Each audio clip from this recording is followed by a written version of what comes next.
మనం ఎంచుకున్నది ప్రప్రథమంగా అహింస విధానాలు కావచ్చేమో కానీ దేశాన్ని నుంచి విడిపోవాలనుకున్న వాళ్ళు మటుకు హింసనే నమ్మారు.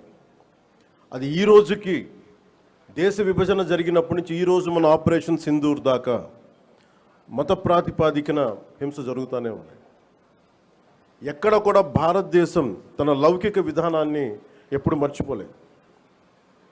దేశ విభజన జరిగిన తర్వాత మనకి మతాన్ని సంబంధం లేకుండా భారతదేశ సార్వభౌమత్వాన్ని గౌరవించి లౌకికవాదాన్ని ముందుకు తీసుకెళ్లే ఉద్దేశంతో మనం మతాలకి సంబంధం లేకుండా ఒక అబ్దుల్ కలాం గారిని కానీ ఎవరినైనా సరే మనం ప్రెసిడెంట్స్గా తీసుకున్నాం, గుండెల్లోకి తీసుకున్నాం.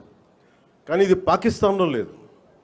పాకిస్తాన్లో ఎవరిని కూడా ఒక హిందూ క్రికెటర్ కానీ ఉంటే వాళ్ళు వెళ్ళిపోయే విధానం కానీ, అలాగే ఒక హిందూ బలమైన స్థానాల్లో కనిపించే నాయకులు కానీ ఎక్కడ కనిపించరు. అంటే వాళ్ళు విభజన కోరుకుంది మత ప్రాతిపాదికన, కానీ దాన్ని మనం ఎప్పుడు అలా తీసుకోవాలి. మత ప్రాతిపాదికన రెండు దేశాలు విడిపోయినప్పటికీ భారతదేశం అత్యధికంగా హిందువులు ఉన్నప్పటికీ కూడా అన్ని మతాల వారిని సమానంగా గౌరవించి ముందుకు తీసుకెళ్లే సంస్కృతి భారతదేశానికి. దీనికి లౌకికం విధానం అనేది ఈ సంస్కృతిలో ఉన్నది. ఈ సంస్కృతికి ఎవరు నేర్పించక్కర్లా, పరాయి వాళ్ళు నేర్పించక్కర్లా, యూరోపియన్స్ నేర్పించక్కర్లా. ఇది మన లోపల ఉంది. ఈ స్ఫూర్తిని మనందరం ముందుకు తీసుకెళ్ళాలి.